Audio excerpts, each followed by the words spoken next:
Welcome back to the Today with Tally podcast.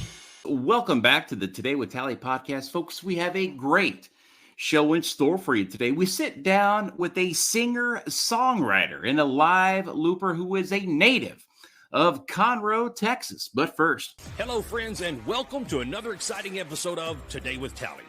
The mission and goal of this podcast is to bring an engaging conversation that will add value to the lives of everyday people. We will inspire, encourage, educate, and tell the stories of America's finest men and women in an effort to motivate you to live your life to its fullest potential. Be sure to follow us on social media and search Today with Tally. Be sure to subscribe, follow, and share the program as well. Ladies and gentlemen, your host of the evening, Mr. Brian Tally. this last weekend, I was down in Houston, Pitch 25, and there was a concert going on. And there was this gentleman on stage. He was a one-man band. And I was thoroughly impressed in what I saw and what I was hearing and how this gentleman held himself.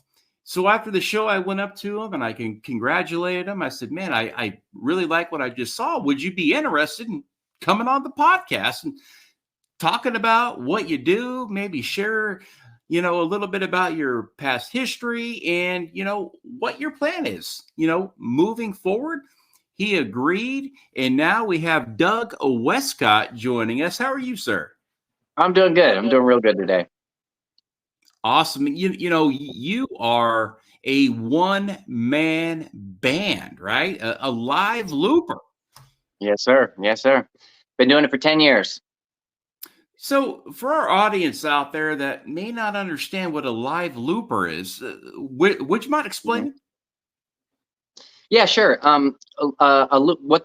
There's this thing called a loop pedal, and it's a pedal that sits at your feet, and you'll play something on the guitar, and you'll press this pedal, and what it will do is it'll record whatever you're playing onto the pedal, and it will then repeat whatever you just played. So I'll play the guitar and I'll have like a guitar riff that repeats, and then all of a sudden I'll press a bass pedal and I'll have a bass guitar. All of a sudden I'll add a bass line. I'll bang on the guitar and make some percussion noises to kind of have a beat, and I'll add some vocal harmonies at the same time. So it's very similar to if you've ever seen a video of how Ed Sheeran performs. It's the exact same thing that I'm doing, just a different style of music. And everything's being recorded live. So if I mess up and if I hit the wrong note, it's too late. So the next time it repeats, it's going to have that wrong note in it. And so it takes a lot of practice, a lot of repetition. But after a certain amount of, and also the thing that makes looping difficult is that if you press the pedal and you play what you want to play, and then you press the pedal again for it to repeat, if you're a half of a second off, it throws everything else off. It throws it out of time, and it just becomes a big mess. So you have to, looping's the one art that you have to be spot on in order for it to sound normal. If you're a half a second off, it just keeps getting further away from normal and further away from normal. And then all of a sudden you have a big mess with a bunch of sounds that you didn't create, all because you were a half second off. So it takes a lot of practice, but it, just like anything else, when you do it for enough, it becomes muscle memory, and you don't really have to think about it. And then you can start thinking about how to make the crowd enjoy the show. You're not just up there playing to people. You want them to experience something. So it once you get it down and it becomes muscle memory, it frees you up to be able to work with the crowd and try to create a meaningful experience out of thin air, which is one of my favorite things in the world to do. Yeah, you nailed it. Engaging with the crowd instead of always saying, okay, am I doing this right? This pedal, and you're so worried about, okay, I got to do this right, that sometimes you forget that there's people, sitting in front of you, and enjoying your music, kicking back, having a cocktail, cigar, whatever it may be with friends. And, you're the guy there that's keeping that whole entertainment thing rolling. And people are going to continue to buy drinks, get some food, and stay and stick around for a while because they're enjoying what they're hearing. Now, how many pedals are actually on the ground when you're doing this? On my pedal board, I have the loop pedal, which is a very large pedal. It's probably 2.5 feet long, and it's got just a bunch of buttons on it. And then I have, which I only use that for looping. It can do many other things, but I only use it for looping. And then I have a booster, which basically kind of makes the volume of my guitar a little louder. If I'm playing something real soft, then I'll hit the booster and it'll make it a little louder so the audience can hear it. And I have a bass pedal, which turns my acoustic guitar into a bass guitar, and it gets those low resonant tones that you can, the underbelly of the song itself. And then I just have a tuner. So I really only use, and a compressor. I really only use 4 pedals, and the loop pedal makes it 5. But the loop pedal has so many settings and so many programmable settings that I could do everything that I do with just the loop pedal. But I've done it so long with all these extra pedals that I just figured I'd keep it easy and what I'm used to, and use what I'm used to, instead of having to start all over and dig all into this thing. Because it's if you want to learn how to do something new on the loop, it takes hours of flipping through the manual saying, okay, how do I get it to do this? And how do I get it to do this? And I'm not saying it's not worth it, but it takes up a lot of time if you want to do something specific. Now, you said you've been doing this for 10 years, but how long did it take you to garner the confidence, if you will, to get up on stage and say, okay, I'm going to perform now professionally? Like, how many years, how many practice sessions, how many hours went into you getting this art, dialed in enough to be able to perform it? Yeah, about 3.5 years. When I first, I remember the day I was cleaning pools. I had a cleaning pool job, and I was driving, and I heard the guy on the radio say, all the way from London, we have a brand new guy. This is Ed Sheeran. And it was the first time Ed Sheeran ever performed or ever was heard on US radio. And he sang a song called The A-Team, which had a lot of edgy lyrics. And it was about a girl that was addicted to meth, and she had all these problems. And it didn't actually say that. But if you listen to the lyrics, it danced all around it. And I love edgy lyrics. That's my thing. If I can say something on stage and someone in the crowd goes, whoa, what did he just say? Then I love that. I love that, having those deep moments. And so I went home and I told my girlfriend at the time, I said, look, I heard this new guy. So I looked him up on YouTube, and I seen him with a loop pedal. It was the first time I ever seen a loop pedal.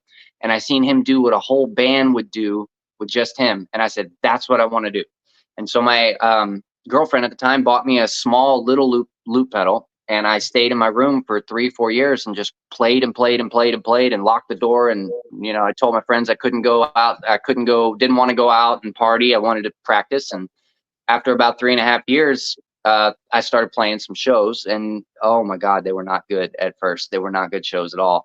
I would have problems where feedback or a high pitched noise would get stuck in the loop. And so then you would have the choice of, do I carry on with this, or do I just stop the song completely? So it was like 3.5 years of shows that weren't the best.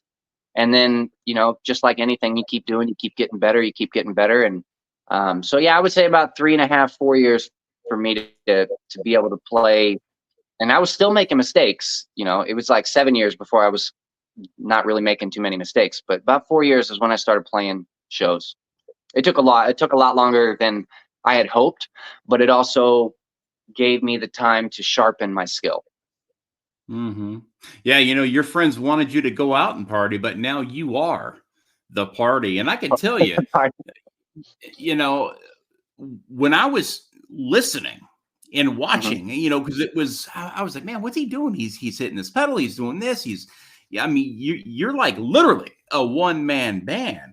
Now, it's to me, it's so much concentration that, and like you said, it is muscle memory, and it's kind of like riding a bike and all that stuff. But man, like, what was behind you saying, I want to be a one-man band and I don't want to rely on anybody else? I just want to do it all myself. Well, I've been in full bands ever since I was 12. So like my first show ever was when I was 14 with a couple other friends, and I was in bands all throughout high school.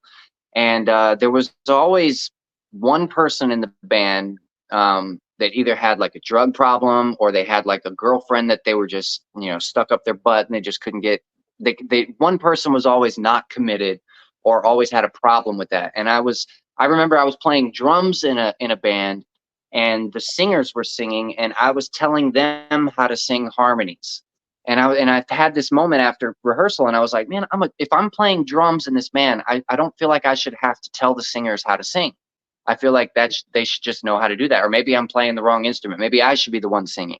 So I got tired of always having one person not as committed, or me trying to explain what the harmonies were, the right harmonies were to sing when I wasn't even singing. And I was like, you know what, I can do this all myself. And so as soon as I saw that it was possible to do it by yourself, I was sold. I was like, okay, you know what, I can do this. I can do this. And it's been on ever since. And I've had a lot of people tell me, oh, you need a full band. You need a full band. You'll have bigger shows. You'll make more money.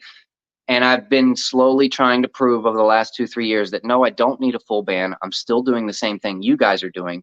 You know, I'm still able to headline shows when there's a bunch of bands before me and I'm a solo artist and I'm headlining. So if I can do that, then I would rather do it that way. Right. No, I mean, you commanded the stage very well. You know, you engaged very well. You know, and I recognized a lot of the popular songs that you were singing, and I was like, it literally sounds just like the real song.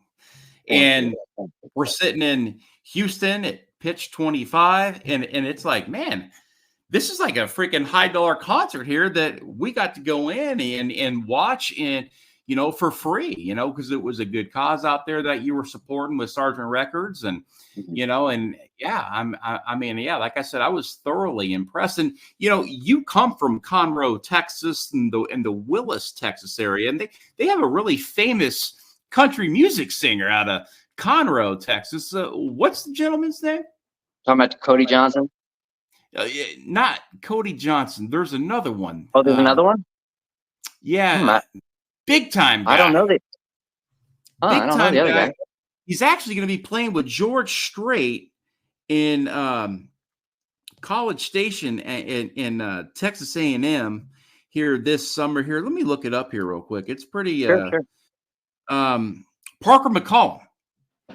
Oh, okay. I've heard of his name. I have not checked out his music yet, but I have heard his name. I didn't know he was from Conroe, though. Yeah, I mean, yeah, there's a lot of music talent. You know, I mean, that's the Nashville of Texas right now is at a Conroe and Willis. But let's go back a little bit. You know, you said you used to clean pools. Yeah, I did that for 10 years. 10 years. And I'm go ahead. So were you cleaning pools and singing and songwriting and teaching yourself how to be this live looper all at the same time? Yeah, you know, it actually went hand in hand because when I cleaned pools, you know, you don't really talk to people unless there's a problem with their pool. So I would put my headphones in or usually just one headphone in, and I would sing all day. So I would just sing with whatever music I was listening to, and I would clean pools at the same time. And I'd write songs while I'm cleaning pools, you know, just in my head kind of going through. So it gave me a job that I didn't have to use my brain because it was easy. It was just cleaning a pool.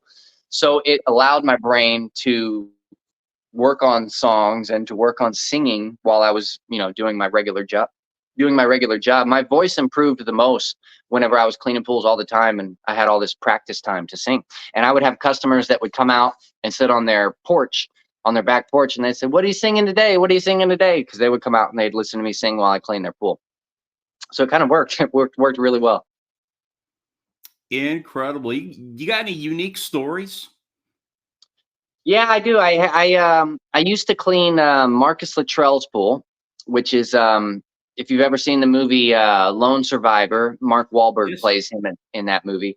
And he's a really, really cool guy. I really liked him. He gave me some marriage advice. He talked to me about, you know, things that were going on in my life. He'd come out and talk to me while I'm cleaning his pool. But there was one time in particular where he lives on the top of this big hill, and his pool, the big hill goes all the way down and the pool's at the bottom. So I walked up the big hill. I just finished cleaning his pool, and I hear a gunshot go off.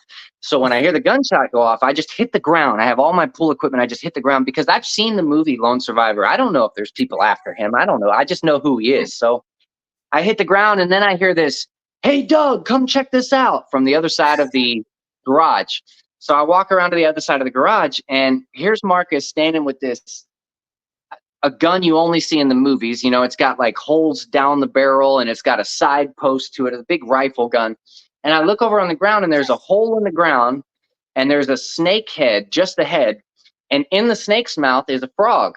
And so I was like, okay, you know, you shot a snake? And he goes, yeah, I was walking by and I stepped on its tail and it turned around and it struck at me, you know, so I just slapped it away and I went and I got my gun and I shot it. And I said, whoa, whoa, whoa, whoa. A snake striked at you and you just slapped it away casually? And he was like, yeah, it was crazy. And I couldn't believe that. I couldn't believe that a snake would strike him and he'd just slap him away and then shoot the snake in half, you know, with the frog in his mouth. I'll never forget that. I remember walking away like, I don't ever want to make this man mad. I don't ever want to do anything to make him frustrated or angry or anything. Anything he needs, boom, I'm there. And that was the day I learned that. But yeah, he's a very funny guy and a very very genuine person. Very genuine. You know, you can tell normally when, you know, if someone's genuine or not, but usually it takes a minute. But you knew right away when you met him. Yeah, the Luttrell brothers they're fine men. You know, they happen to be, friends of mine, and yeah, they're, Oh, cool. I mean, you know, they're solid. That's a pretty cool story, man. I mean, a freaking, and of course, you know, seals, you know, they're frogmen, you know, so it's funny that Right, yeah. he killed a snake that had a frog in it. He's always protecting the frogs, right? That's right. So, how can people here in the Houston area get out and watch you and listen to you perform? Are you on Spotify? Or do you have any upcoming concerts? How can people engage with you? Yeah, I am on Spotify. I'm on Spotify, Apple Music, Amazon Music, Pandora, any music outlet or anywhere digital music is sold, I'm there. What I tell nowadays, because people listen to music so many different ways, they're either Spotify, YouTube, you know, there's so many different ways to listen. So I just tell them, hey, you know, Google my name. And if you Google my name, whatever, it all comes up, you know, whatever music streaming service you like or prefer, you can use that and it'll come up as well. Spotify, I do have the dates of my shows on Spotify too. So if you go to my profile on Spotify and scroll down, you can hit the concerts and it shows up all the dates. I'm mainly, the biggest social platform that I use is probably Facebook, which is not very common for artists. A lot of artists will use Instagram or different things like that, but Facebook's where I seem to get the most interaction. So I use Facebook a lot. That's where you'd find my upcoming shows and where you can see me or releasing music. I got a new song coming out on the 25th and then an album coming out June 11th. And it's my first album. It's called Love Scars, and it's all relationship based. So it's all about good songs about relationships, bad songs about relationships, the ups and downs that we all, you know, seem to go through. And so I'm releasing that in June, and I'm working on the second album now, and I'm hoping to have that done by January of next year. You know, you had said, you know, the Love Scars, right? Let's just take that for an example. Your first album, you say, you know, it explains, you know, the ups and downs, the trials, the tribulations of life that we all experience and go through. Now, as a songwriter, are you writing about your own experiences here, or are you just kind of writing about just life in general? I always write about my own experiences because it's easier. It pulls me a lot stronger than just writing in general. I have wrote in general before, and I've wrote songs for other people before. And those I tend to, when I'm writing for someone else, I tend to, I guess, make it over dramatic, the lyrics a little bit, even if that's not what really happened, it could make for a better story. So every once in a while when I'm writing, I'll take a personal experience and expand it just a little bit, enough for it to be a full story. But on the album Love Scars, all of them are real stories. So those are all real stories, real situations, real things that I experienced, and the pain that I went through, the joy that I went through. So all Love Scars is all real. It's all true. Do you care to share maybe a tiny bit, and you don't have to, I mean, we can definitely move on, but, you know, is there something that you could share with our audience today that maybe, you know, a time in your life where it was pretty tough and it was pretty difficult and how you overcame those obstacles? Yeah. when COVID hit, I had I don't want to say bad girls, but a string of, you know, bad girls. And so it was like one thing after the other, after the other, after the other. And I started writing a lot during COVID because I felt like I couldn't go anywhere. I couldn't do anything. You know, this is my chance to just get everything out. So I started writing in COVID, and that writing season didn't change. It just kept going after COVID. And so I heard everybody saying, okay, the thing you want to do is release one song every month, one new song every month. And I heard everybody saying this, but I never saw anybody actually do it. And so I was like, you know what? That's going to be my goal. I'm going to try to release a song every month. And, you know, hear all these people talking about it. I don't see anybody doing it. I'm just going to dedicate myself to do that. And so I started writing. I wrote 23 songs in 6 months. And I was like, okay, you know, they can't all be great. You know, there's got to be a couple of them that, you know, I probably won't publish. So I kept releasing one a month. And then by the end of the year, I realized I released 13 songs instead of 12. So I was like, okay, wow, I didn't even realize that I did that. But my thing is writing. That's what I like the most. I like writing more than looping. I've always been blessed with a way with words, and I like to take advantage of that whenever the time comes. It's not always there. Writing is a come and go thing. And you'll have an idea where you have 30 seconds to write something down. And if you don't write it down in 30 seconds, it's gone. And you'll never remember it again. That's why I keep notebooks in my bathroom, in my bedroom, in the living room. There's a notebook everywhere in every room, just in case, you know, something comes along. But when I'm in a bad mood, or if I'm feeling down, or if I don't have the self-confidence that I normally have, every once in a while, I'll go back and I'll listen to some of the songs that I have put out. And I'm like, okay, you know what? Never mind. I'm doing the right thing. But sometimes I have to be reminded. I have to go back and I have to listen to some of the other tracks. And I don't listen to my music very often. You know, it's my music. But when I do, it always gives me that sense of re-encouragement. Like, okay, yes, you are doing the right thing. And so then I can kind of, okay, I don't need to worry about all these little things. I'm on the right path and doing what I'm supposed to do. And that's always helped me a lot. Do you struggle with self-confidence at times? Not when it comes to music. Not when it comes to music. When it comes to other things, every once in a while, yeah. If I'm not really comfortable in what I'm doing, sometimes maybe a little bit, but never when it comes to music. It's just, okay, this is my time. All right, cool. Let me go do what I got to do. Love Scars. I'm going back to that. Your first album, you wrote 23 original songs, right? Now, not all 23 will be on the album. There's only 11 on the album, but some of them will be on the next album as well. So they're coming. You know, and obviously when you're writing about your own experiences, it sounds like a lot through bad relationships. You know, I can only imagine how passionate that songwriting can get. What is the optimum space, if you will, in writing a song? You know, like you say, I keep notepads everywhere. They're in my bathroom, they're in my truck, they're on the side of my bed. I keep them everywhere because if I get that thought, I got to write it down. If I don't, it's gone. And that's true. I keep notepads by my bed too. Some of the best ideas I have with creating content or whatever it may be comes at like 2 a.m.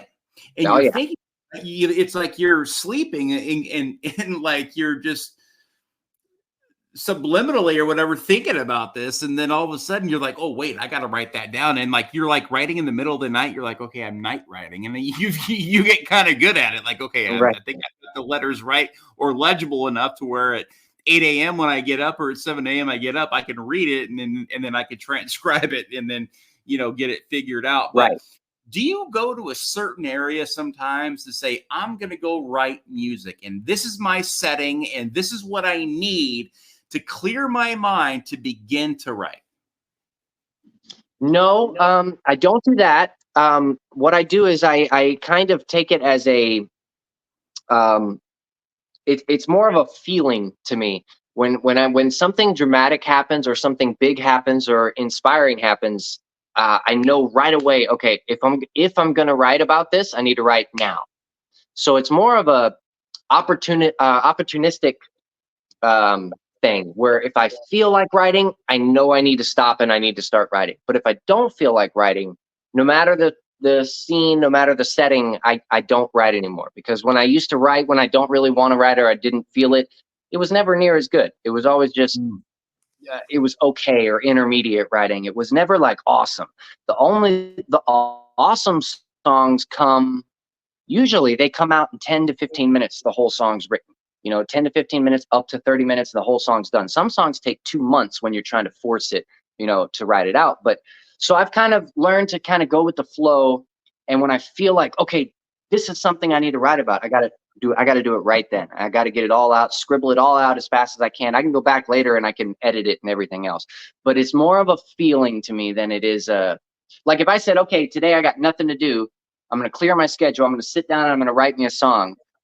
I could probably do that, but it's not going to come out as easy as when I feel something like, oh, no, this is what I need to write about. When I feel it deep down, it comes out really, really easy. How often do you get those moments, though?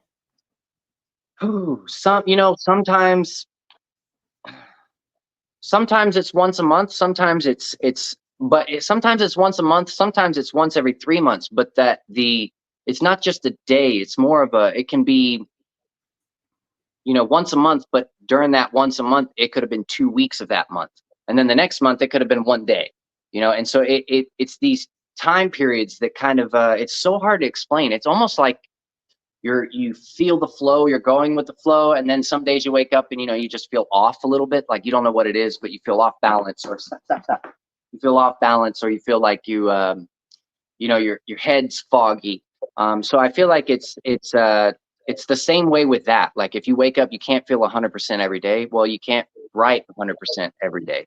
So take advantage of it when it comes, and when it goes, let it go, and don't get upset that it left. Sure. Yeah. You can't force nothing, because if you force it, it's never going to be as good as something that was meant to be and natural, right. Exactly. And that goes with relationships and everything too. You talk about love skills. Okay, I can't force this. It's got to just be natural here. Right. Yeah. I got a question. Look, we are living in a country right now. It seems so divided, and I'm not going to get political here at all. Yeah. But it's got to make you feel good when you're performing on stage in this political climate we're in right now, and to actually engage with people in the crowd that come from all different walks of life that are listening to your music and enjoying everything that you have to say. Does it feel like as if sometimes these people will come up to you and say, wow, your song's like sang directly to me? And you can get a bunch of people that are sitting in the same room that maybe half and half absolutely disagree with and hate each other on social media, but they're sitting there together and being happy and singing together and enjoying this joyous type occasion. Yeah. I've always said that if I can make you forget about your problems for 3 minutes while you're at a show, then I did my job. Then I'm happy with that. Now, there's both extremes of that. Like I've had once, I remember I played at Wildcatter Saloon and I did a song, and in the middle of the song, I talked to the crowd and I said, look, if you have somebody that's been dragging you down, somebody that's been telling you can't do this or you can't do that, you got to let them go. And if you've been waiting for a sign to let that person go, this is that sign. This right now is that sign. And I've had a lady come up to me like shaking, saying, oh, there's something spiritual about what you do. And oh my God, I've been waiting for a sign, and you said that and it just resonated with me, and this and that. And then other times it's just like I had a guy come up to me and say, hey, I wanted you to know that you're amazing. The song that you just sang, my son passed away 4 months ago, and he was trying to be an artist too. He was a songwriter, and he would have loved that song. And, and the guy was crying. And I was like, wow, this, you never know how much you can affect something, even with regular life. You never know how much your life affects somebody else's. But then when you get that small little glimpse of how it is, it reinforces that everything you're doing is the right thing at the time. And that's like the best kind of confirmation to me that there is. I mean, I'd rather have somebody be completely moved by me than by something I sang or something I said, than have some famous artist go, yeah, you know, you're really good, this and that. No, I want the impact. I want to leave an impact. The whole point of this is to leave an impact, to change someone else's perspective that, you know what, maybe life isn't that hard. You know, if we change our perspective and we look at it from this way, okay, well, maybe it's not that bad. You know, maybe we can, maybe we're just making it harder than it seems like. And that's my whole goal. Sure. And the reason why I brought that up, and I used the political climate as an example is because music brings people together. Mm-hmm. And people that disagree will often agree that, wow, that's a great song. Right, and right. So it's finding that one commonality, even if it's, like, oh, we like the same sports team. Or we like the same whiskey, or we like the same, it's because there's so much animosity out there, and it's just not healthy, and a lot of people are turning to music to escape the reality of everyday life. And if they could connect with a Doug Westcott, they're improving the quality of their life and the quality of the lives around them by sharing your music with others. And what's been your biggest venue that you've played at? Biggest venue would probably be White Oak Music Hall. I played White Oak Music Hall in I want to say 2018 or 2019, and I opened up the Houston Music and Arts Fest with Blue October. So I opened up the festival, and later that night when Blue October played, it was probably close to 3,000, maybe if not 3,000 people. But when I played, it was the very beginning, so it was, people were coming in as I was playing. That would probably be the biggest festival that I've played. But I've played here at Wildcatter Saloon, opened for the band Rehab, which they sang that "Sitting in a Bar" song a long time ago. And when I opened for them, there was a good 300-400 people here. And I opened for the Queen tribute here maybe 3 or 4 weeks ago, and there was a lot of people there too. But the biggest venue would probably be White Oak Music Hall. Although I would really love to play some huge stage. That would be so much fun. I can't wait for that. But yeah, biggest one is White Oak Music Hall. Now, we've talked about your biggest venue. What's your favorite? What's your favorite venue? Where's a place where you're like, oh my God, I love playing here? Well, I love playing at Wildcatter because I work here too. I work there too. So it's kind of like all your friends are there. It's almost like playing in your backyard. But I really like playing at BFE too. BFE is a BFE Rock Club, and that's over in Cypress and off 249 and Jones Road. And I love that place because the stage is huge, and I like big stages. I like tall stages. If the stage is only a foot tall, it's okay. It's just, it's not my favorite. But when you got stages that are up to your waist and up above a little even more, you feel like you feel like a rock star that way. You don't feel like a rock star on a little itty bitty stage, but on a big one you do. And so I love big ones. I love BFE. I like playing at Acadia, which is off of 1960. These are all the venues that full bands play. I do small shows like tomorrow I'm doing a show at an apartment complex in a some kind of, I don't know, they're having some kind of event. I do restaurants and stuff like that, but the clubs and the venues that people come to actually listen to music, those are the places I enjoy playing.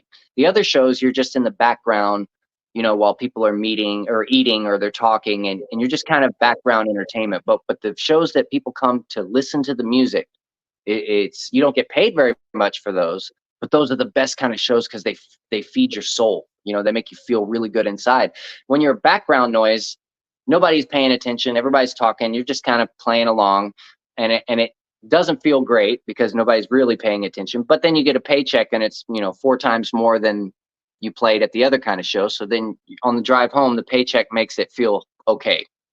But the fun shows are the ones that people come to the venue to actually listen to music. Those are my favorite. And even the background noise, and I know exactly what you're talking about. Like for an example, like playing at pitch 25, with Mhm. 3 or 4 other artists. They're there, and people are having some drinks, they're having some appetizers, they're having dinner before the Astros game or whatever it may be, and you're playing, and they may not necessarily be watching you, but having that live music feeling. Yeah, There's something powerful with live music. And like I said, even though they're not paying direct attention to you, they hear you. right, And if they didn't right, like something, they would be like, dude, this, oh my God. And they would leave. But being that right, they're right. there and they're still listening, they're paying attention. They just may not just be staring at you. True, But true. you said, hey, look, my goal is to take 3 minutes away from your day. If Right. I could find 3 minutes of peace for you to completely turn off the world, dude, I found way more in that in you just watching your feet. And I was like, man, I was like, what is he doing up like that? Dude, this is incredible. Like, I've never seen one of these before. And I've really gotten into music too since I Uh, started the podcast about a year and a half ago or so, because I've had a lot of musicians on, and every musician is unique, to their right, own uniqueness, if you will. Some are right. veterans, some are, folks like you that, have, the same commonalities when it comes to music, but have lived 2 or 3 or 10 different lives, Right, going right. here, going there, going up, going down, going sideways, whatever it may be. But that one commonality always seems to be writing the songs in exactly how you described how you write songs and how they all happen is what they all say. They come, and you've got that small window to capture it and Yeah, to really bring it to life, and until and it's like, it when you know it. You feel it when you feel it. yeah, You get that intuition, and it's real, and it's talking to you, and you're getting it done. And that right there, again, is that makes it all worth it. And Love Scars, your first album, I know you'll be talking to a lot of people out there that may be going through some bad relationships that could say, you know what, that guy's right. I totally understand where he's coming from. I'm in the same issue right now. This song is talking directly to me, and it's going to help me. And again, music brings people together, and music is an escape. It's an escape, and it's a healthy escape. yeah. Some music is sad, it brings back bad memories, but sometimes we need to live in those moments to appreciate the good ones. Exactly, uh, exactly. I've always said that music is like taking a quick vacation without going anywhere. yeah, it's an escape. you Yeah, know yeah. it totally is. It's like watching sports too, in a way. Like, if you're not into music and you're more into sports, Hmm. you got that 3 hours to say, okay, I'm going to turn off the world, and I'm just going to focus in on this sporting event. Right, And right.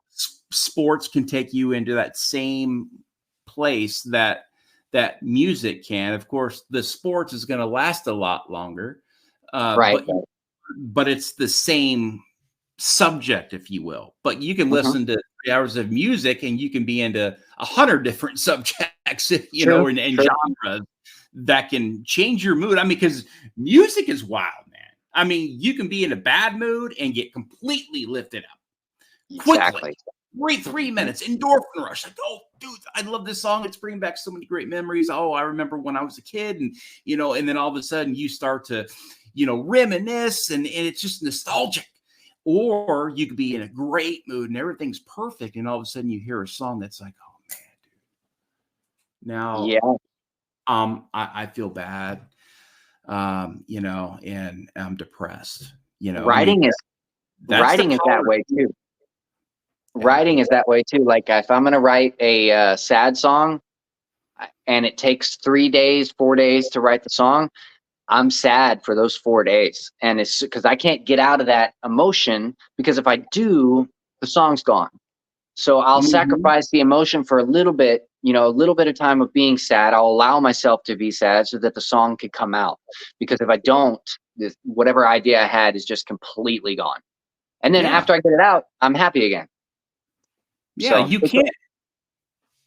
you can't be in this manic state of happiness and write a sad song. Yeah, no, you can't. No, you you just can't. And if can't you do can, I want to talk to you it. Yeah, dude. because I want to see how you do it. So Yeah. Yeah, there's no way. And you can't be, this horrifying, anxiety riddled man living in a horrifying state of depression and write this happy song. It true, just very true. work that way. But I want to know what your long-term goals are and where you want to see yourself down the road. You said, "Hey, look, I like the bright lights and I like the big stages. It makes me feel as if I am performing, Right. and engaging more with the audience. The rock star." Hmm. I would You like. My favorite thing is, well, I would say my favorite thing is writing and performing. Those are my two favorite things. So I would like to. I mean, further down the road, I would like to be touring. I would like to be playing shows as much as I can, everywhere. I'd like to be continually releasing music because I think the more music you release, not only the better your chances are, but there's, I mean, if you have 2 albums out and someone on the other side of the world finds one little song, and if that's all you have is one little song, they're going to forget real quick. But if you have 2 albums to listen to, then they can find all this other music that you've had. So I feel like the more you release, the better your chances are. But I would like to be touring. I'd like to be recording. I'd like to be playing shows every night if I could. I don't get tired of it. I just don't. It's what's fun. It doesn't feel like work. It feels like fun. So the whole goal would be to support myself and my family financially with music being the main focus. Right now, it's about half and half. It's music and me doing side jobs and trying to get everything up. But I would love for it to be the main focus or the main amount of income coming from playing shows and releasing music because those are the most fun to me. All it takes is to get noticed by one person. True. I mean, like, I really enjoyed your music. I mean, I was taking Thank you. videos of it. Am I allowed to play a video like that on Facebook? Absolutely. Will Facebook take it down?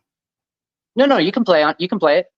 Yeah, you can play it. You don't even need to put I do not own the rights to this music. You don't even need to put that. The only time you need to put that is when you're uploading an actual track, like one that you would hear from Spotify or something like that.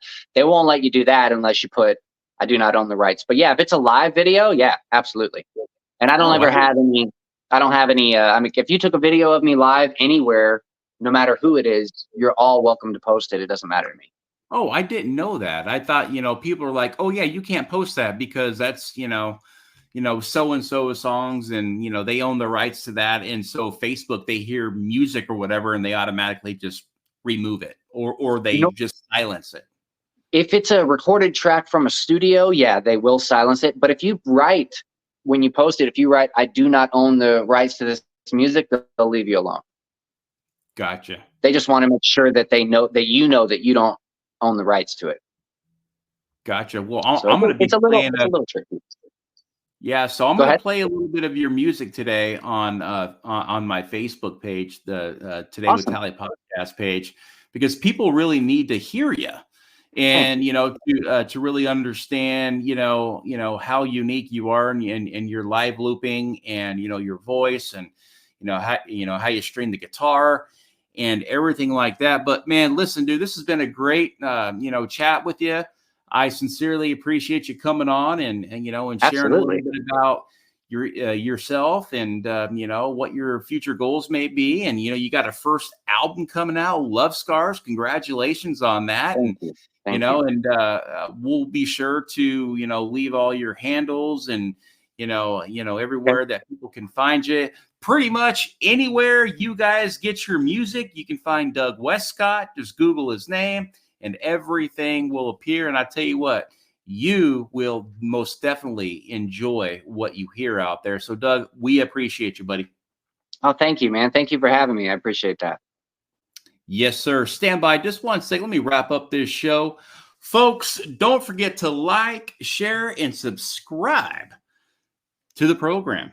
It has never been easier to listen to this podcast. We're on Facebook, Spotify, YouTube, Amazon Music, Google Podcasts, iHeartRadio, TikTok, and Twitter. Simply search Today with Tally. And I know my TikTok is a little spicy. I'm having so much fun on that platform. But hey, it's probably not for everybody, but I'm enjoying it. Also, learn more about me and my personal story, and perhaps even get my new book at BrianTalley.com. Folks, that's BrianTalley.com. Remember to stay inspired, stay encouraged, stay motivated, and always stay in the fight. Until next time, for the Today with Tally podcast, this is Brian Talley. Good night, Semper Fi, and God bless. This is the Today with Tally podcast.